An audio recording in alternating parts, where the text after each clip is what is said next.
at the Western Wall. This will be your last look this morning. I'll be back here tonight if you want to see what Jerusalem looks like in the evening time. It's a totally different vibe, and that's all I'll say. That's all I'll say. Make sure to double tap and follow if you already haven't. Let me know what questions you guys have. We're going to make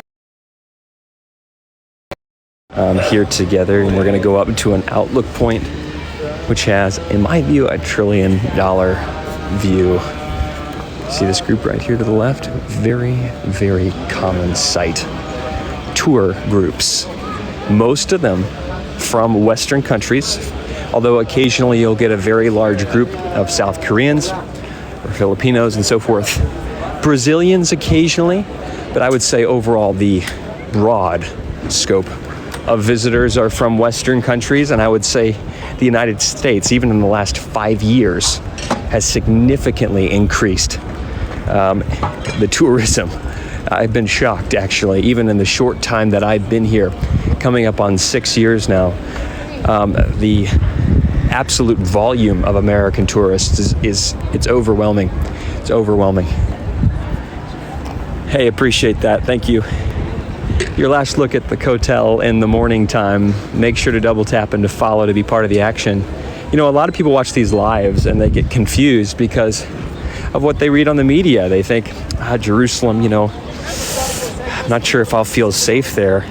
I have had so many people reach out to me and tell me that this live has radically changed their view of the city because they're able to see it for themselves and they're not being fed a narrative by someone in New York or somewhere else. I don't know. Anyway, so if that's not a reason to come along to be part of the action and see it for yourself, I don't know what is. Make your own judgments. Don't rely on others. Anyway, you can see here the Dome of the Rock just coming over top. We're going to see it in fullness in a minute. And then the Al-Aqsa just over there. You can see the dome there. You also have a minaret up here. The Muslim call to prayer happens throughout the day, covers the entire landscape in a blanket of audio, you could say that. Airline tickets, the price range, I would say for round trip maybe $1,500 US. What time is it? It is 8:16 and we're just getting started. Hey, appreciate that. Thank you. You hope to go one day? Well, consider this an appetizer. Hey, good to see you. No. That's my answer to that question. You're going in October. All right. We'll consider this a foretaste. You'll be there this evening, Johnny. All right. Hey, Germany, Deutschland. In Arabic, Almania, welcome. How's the weather? It looks pretty good to me. I think it's mid-60s Fahrenheit. Not a cloud in the sky. Everything up north here is baby blue. You can even see the mountains of Jordan there on the other side. So this area coming down is the Mount of Olives. You have a cemetery there. That is the oldest active cemetery in the world. Keyword there is active. As you come down, you come into a famous village, Silwan, and in between, you see this, it almost looks like a silhouette. It is all the way into the country of Jordan, which stands on the opposite side of the Dead Sea, the lowest point geographically on Earth. So close. So in other words, you can see into Jordan from the top of the Mount of Olives. Here is Al-Aqsa, third holiest in Islam. For Muslims, this is the place they believe the Prophet Muhammad ascended to heaven, went down to Mecca all in one night. Jerusalem is a significant city, although Mecca and Medina are more central, you could say, down in modern day Saudi Arabia. The Dome of the Rock here, Islamic shrine from the 7th century. If you go on the inside, and you can go to other sites and actually see pictures on the inside, you'll notice that this structure surrounds a crop of bedrock. There's an excellent documentary narrated by, what's his name? Benedict Cumberbatch, National Geographic. They did a fantastic job of kind of reconstructing the narratives of Jerusalem around that crop of bedrock. Now, going way, way back in time, that's the traditional site of Mount Moriah, where, according to the book of Genesis, Abraham was tested in his faith to God by giving up the life of his son Isaac. And just before he was about to take his life, an angel stopped his hand and replaced Isaac with a ram that was stuck in a nearby bush. That site is the traditional site of that. I already mentioned the Muslim, the Second Temple during the Herodian period. You see that Herodian, Herod the Great, right? You see that connection just there on the other side. And that would have stood during the life of Jesus Christ during the 1st century. Again, destroyed by the Romans, that temple in 70 AD during the Jewish revolts. The area on the other side is absolutely beautiful. Your only access point, if you're not a Muslim, is here, right here. This will take you all the way up. Beautiful place to visit, very serene. I'll even throw out some more periphery stuff. Okay, some people believe that there's a portal underneath this structure between heaven and earth. Some people think the Garden of Eden potentially was this area in front. However you look at it, I'm not sure what I think about both of those last two. It's absolutely profound, and the beauty is stunning. How you can have this kind of intersection between beauty and cosmic narratives in the scope of mankind. And also, again, if you're a religious person, or even if not, you have to deal with the fact that billions believe that the presence of God was there for a very, very long time. Some even believe till to this day. I asked a rabbi here, what is the relationship between heaven and earth in Jerusalem? He said to me, the veil between heaven and earth is much thinner in Jerusalem. Very interesting perspective. Some days I tend to agree with him. Let me know where you guys are watching from, and I'll give you a shout out from what many people consider to be the soul of the earth, the center of the world, the city of the King. Just a beautiful view here in the morning time. Hey, appreciate that. Ireland, hey, welcome back. Good to see you. Hey, Saudi, great to see you. Carmel, California, Nigeria, Detroit. All right, I spent a summer there south of 8 Mile doing inner city work. Awesome. West Virginia, Minnesota. My wife is from Plymouth or Minnetonka, if you know where that is. Texas, Canada. Make sure to double tap and to follow as you are commenting. Be part of the action. See Jerusalem most days of the week.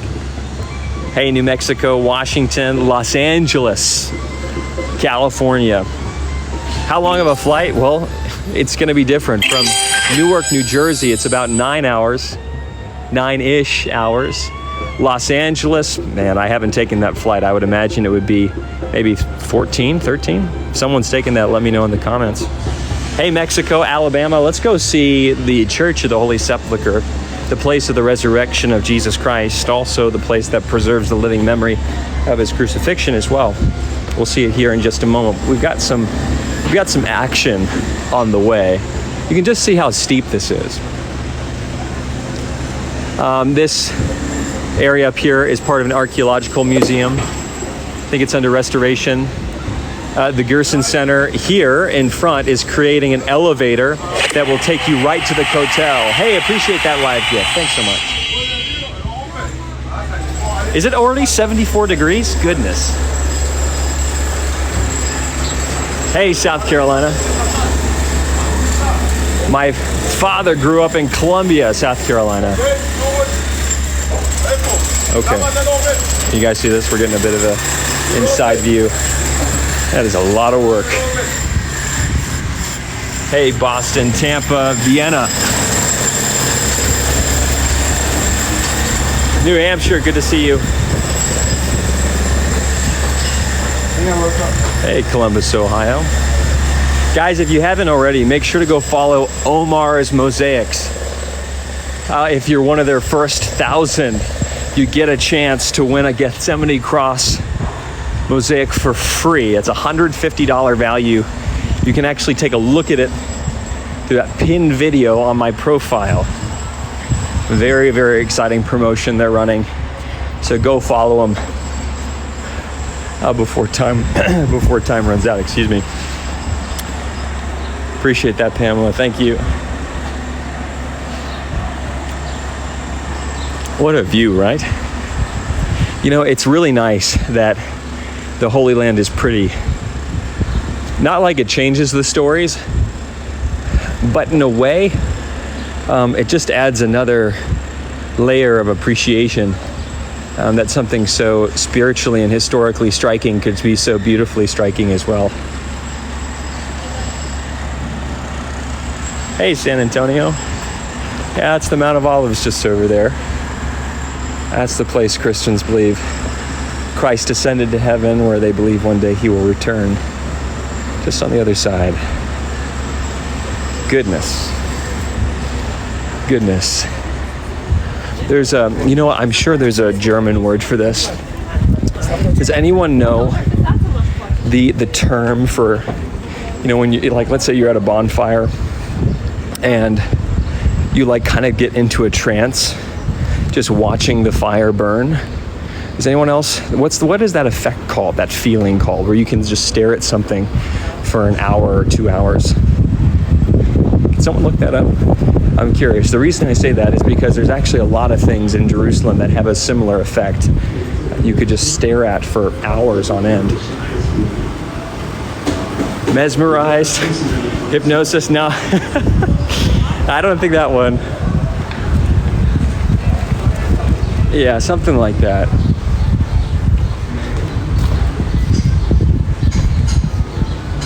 Hey, appreciate that. Zone out, all right. Maybe it is a zone out. Zone back in with a soft cookie. Trance, okay. Dream, all right. No, not often. I've been before, but yeah. Hey, Madrid, Sri Lanka, good to see you. My wife and I were in Abu Dhabi a couple months back, and it's about a 4-hour flight from here. There, absolutely wonderful time. Incredible place.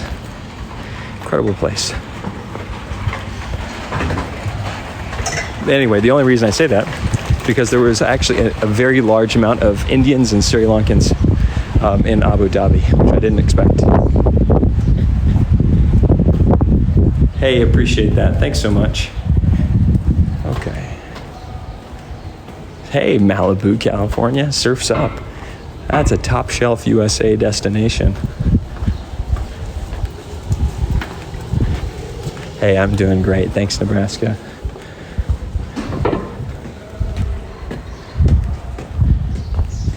Where are you? I just joined. I am about to leave the Jewish Quarter. We saw the Kotel, and then we talked about the history of the Haram el-Sharif, the noble sanctuary for Muslims, for Jewish people, the Temple Mount. Hey, New Zealand, good to see you. Sacramento, California. St. Louis, Missouri, good to see you. Guys, we're on our way to the preeminent side of the Christian faith. If you read many historical records, you'll know that during the Middle Ages, many kings of Europe would live not so holy lives and make a pilgrimage to Jerusalem, to the Holy Sepulchre Church, where we're going to atone for all of their misgivings. And they could only do it once, and you guys get to see the empty tomb of Jesus most days of the week for free. So that's a good example of how far we've come. Hey, Arizona, hopefully our behavior is markedly better than them. But anyway, hey, Huntington, good to see you. Tennessee. Hey, Kenya, good to see you. El Salvador, United Kingdom, welcome. French Riviera, welcome to the old city of Jerusalem. Very different vibe, I imagine, than the French Riviera. Guys, if you're interested in any items for your friends and family from Jerusalem, go check out Zach's Jerusalem Gift Shop and use the discount code MP10 to get 10% off all of your purchases. They've got olive wood from Bethlehem. They've got jewelry. They're an authorized dealer. They're an authorized dealer of.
Hey, how we doing?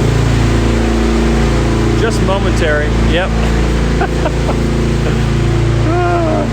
Oh, you're good. You're good.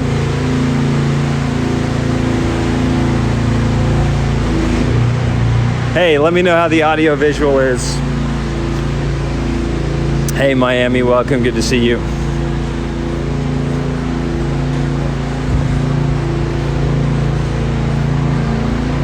Okay, good. Woodstock, Illinois, appreciate that. Visuals back. Hey, appreciate that Galaxy. Wow.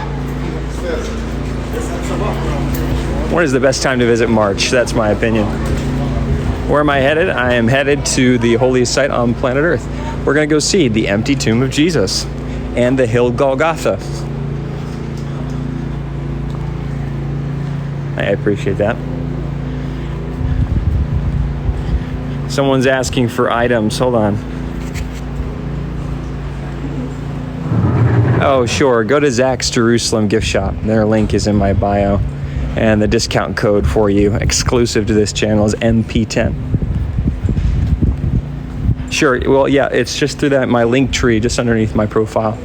You can go check that out. You can also go follow Omar's Mosaics for a chance to win. That one is totally free, and you might get something. Good place to stay out. Depends on the budget. See, a lot of these places are closed. They're going to open up soon. Oh, here we go.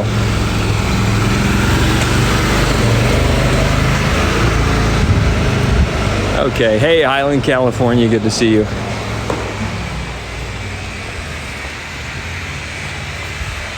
What time is it there? It is 8:31. Hey, appreciate that. Hey, happy to do it.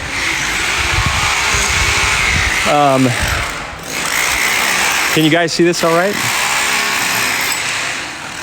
No, I just wanted to add that I've had a lot of interesting changes here recently, and so I'm going to start producing significantly more static content.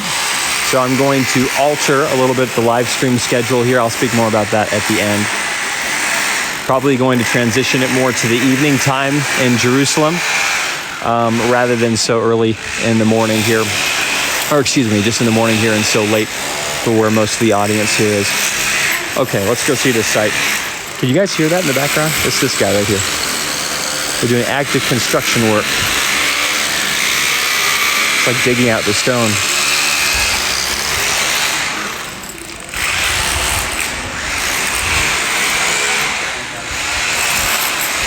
Yeah, so you guys can see here, this is just a material store box. They've got all sorts of material here. This is part of a multi-year renovation process that was agreed upon by the different denominations inside this church. And they're going throughout the whole thing and redoing quite a lot of it. Right now they're doing the entry into the edicule over top the bedrock of the empty tomb. This is an active construction site.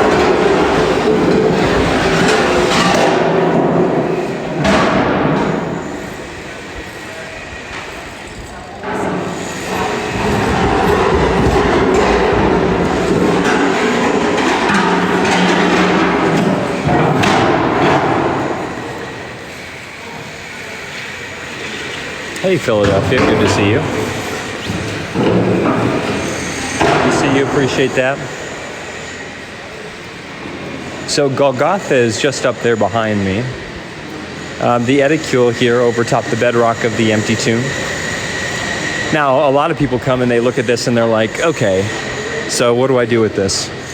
Especially if you don't know the history. I mean, it's like, this isn't what I was expecting. I mean, if you go and read the Gospels, you get a garden and there's a tomb where no one had been buried before, and you walk in here and you're surrounded by all of these pillars that are both Crusader and Roman, and this edicule here, and it's kind of like, well, this isn't anything like the Gospel story, so how can it be the place? Well, you have to understand, it's been 2,000 years.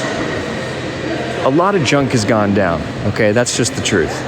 But a lot of empires, a lot of kings, a lot of caliphs, okay? And everyone's got their own views. Some are peaceful, some are not. You got egos in the mix. You got a lot of history. You got a lot of culture. The exchange back and forth and so on. And so what you really have here is a tapestry of mankind, both its successes and its failures. So the structure we're standing in now, for example, about 900 to 1,000 years old. This is the Crusader period. Now, what was part of the motivation of the Crusades? There were many, many motivations. I'm not going to go into every single one of them. That's for a history class that you pay for. But one of the motivations was to reconstruct the Church of the Holy Sepulchre that was destroyed by an Egyptian caliph a little bit before. Now, you see a huge difference there, okay? If you go back several centuries and you have the Caliph Omar who took Jerusalem, there was a lot of respect. You see that in the example of praying outside of the sepulchre versus on the inside to protect the autonomy of the Christian faith. Fast forward a few centuries, and then one of the caliphs from Egypt destroys the sepulchre. Okay, so there's, again, hundreds of years, different culture, back and forth, you understand. That first wave of crusaders, mainly from France, and then successive crusades with mixed results, and then eventually the Crusader kingdoms collapsed. Hey, appreciate that. They were only here a couple hundred years, but many of the buildings that they structured or restructured, that footprint has lasted, actually. That footprint has lasted. So in terms of the raw history of why we think this is the site, you have to go back 1,700 years to the reign of Emperor Constantine of the Roman Empire. Now, Constantine had a mother.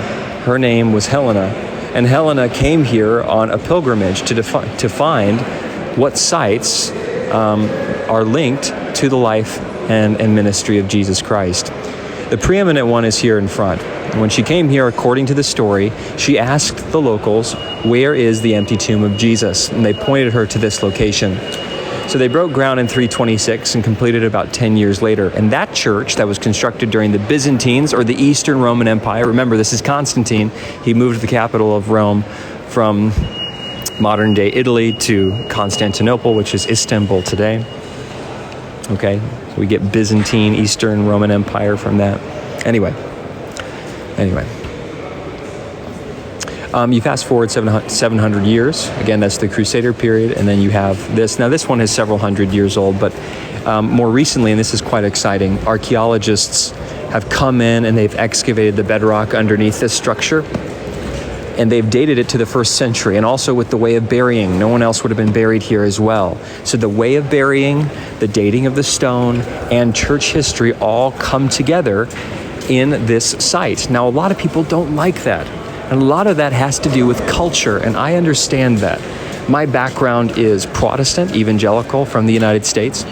And there's another site here in Jerusalem, which I'm very, very fond of, called the Garden Tomb. Now, the Garden Tomb from the late 19th century until the 1980s was a truly competitive site with the sepulchre as the place of the resurrection of Jesus Christ. An excavation was done in the Garden Tomb in the 1980s by a gentleman named Gabriel Barkai. Based on the dating of the stones, the way of burying, its location, he dated the tombs to about 7 to 8 centuries before the life of Jesus. That's the Iron Age. It's Iron Age. And so from its historicity, very little evidence, the debate is settled. in terms of the Garden Tomb versus the Church of the Holy Sepulchre.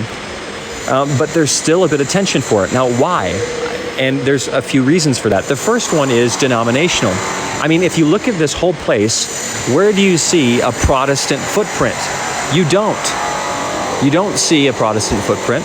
You don't see much from Geneva. You don't see much from the Netherlands. You don't see much from the Southern Baptists or the Methodists or anything. They're not here.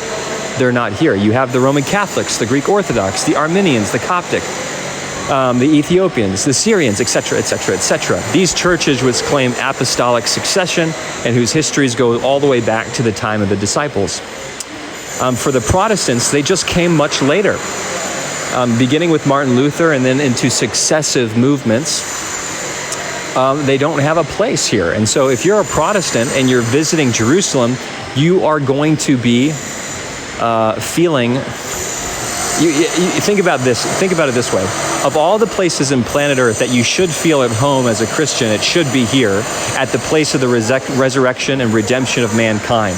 But you don't, because your church tradition is not represented here. So that's a modern kind of dissonance, a separation, if not just psychologically and spatially, between different church traditions in this site. And then I would say the second reason is aesthetic.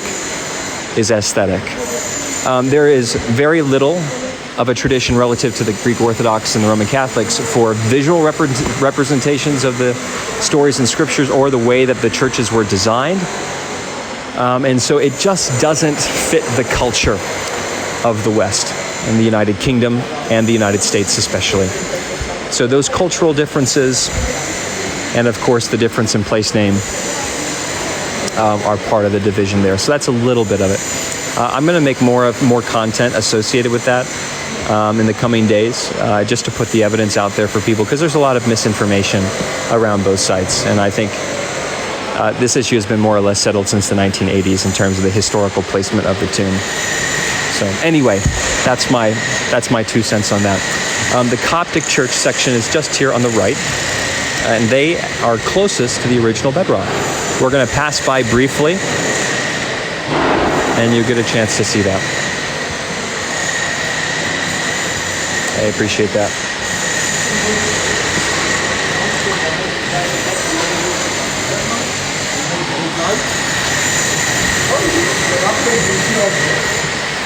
Okay, guys, I just kind of gave a little bit of a talk there. Any questions you guys might have about that, about the Church of the Holy Sepulchre, the historicity of the tomb? You can see here the Roman Catholic section just over here. Hey, appreciate that. Thank you, Brenda.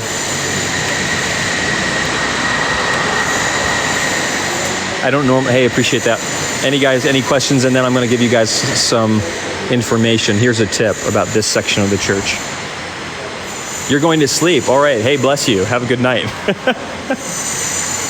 Yes, I did talk about the Garden Tomb. Yes. Thank you, Darren. Yes. You didn't miss the tomb at all. It's just here behind me.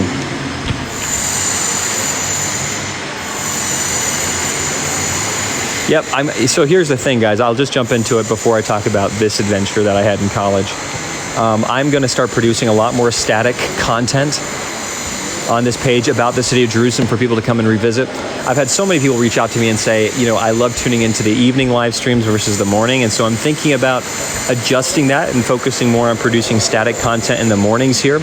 And then the evening time, which is better for audiences in Western Europe and North America, continuing to do many of the lives. So look for a change in my live stream here moving forward. Okay, let's jump into this. So this is right next to the Edicule, the empty tomb of Jesus. When I was in college, me and 2 buddies came here, and this was the night before Holy Fire, which is the Orthodox Church's Easter. There are 2 different Easters, and it's the most popular holiday for Christians in Jerusalem. And what they do is, a lot of people, you have to get a ticket and spend a lot of money to be here, and so a lot of people try to hide in the Sepulchre Church, wait for the doors to close, and then they're right next to the tombs. They don't have to pay the money, and they get a front row seat. So me and my friends came here and we decided to spend the night in the church. So what we did was we scoured the building for a place to hide. And I'm quite proud of this fact.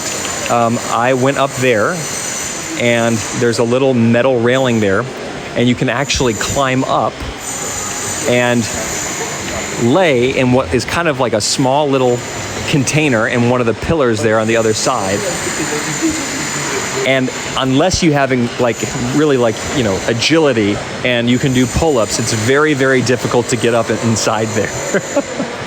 And so me and 2 college buddies ended up spending the night there, and we woke up to holy fire.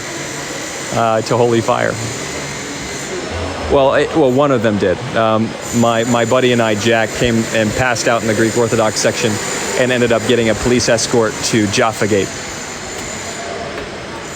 Excuse me. So that was an absolute blast. If you want to go read more about that, I actually posted about it on Facebook. That was a while ago.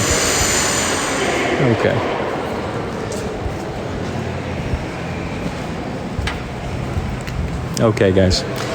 You have the Stone of Anointing up here, Golgotha up here. Tonight we'll be back for the same. Thank you guys so much for coming along with me. We'll see you next time. Look out for more static content coming from this page during the morning times and less live streams. I'll be updating my live stream schedule here shortly. I'll just close it out here, guys, for any last minute questions you have.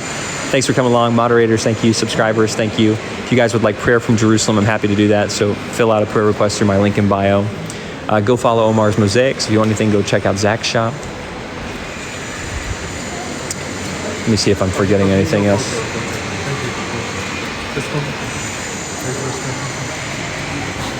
Hey, appreciate that. Thank you.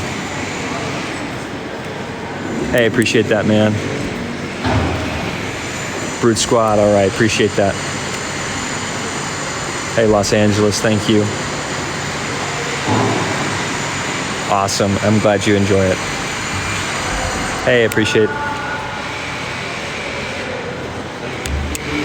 I know, I get it.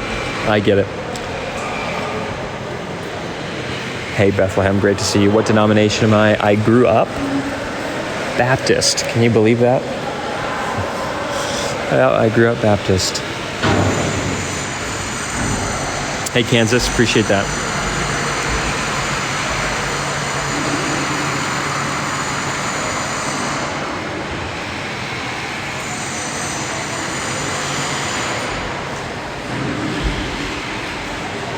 Hey, Manhattan Beach, California. Okay, we'll see you next time here from the Holy City. Thanks so much, guys. Oh, also, if you appreciate this and like to support the channel, you can also give through my link in bio. All proceeds go to continue this effort to connect millions of people. Almost 30 million now. Hard to believe. We'll see you next time, guys. Thank you. Appreciate that, Ralph. You too. Hey, appreciate that.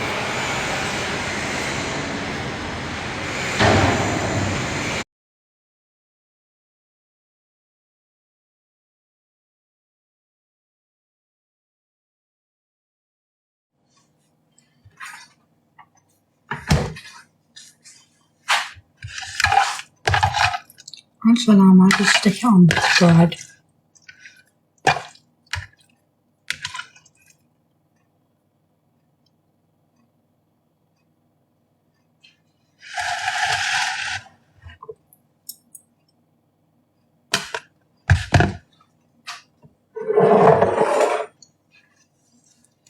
You're not even funny. So I forget about thinking you're funny, pal. Actually, no, I can't wait. I need dogs.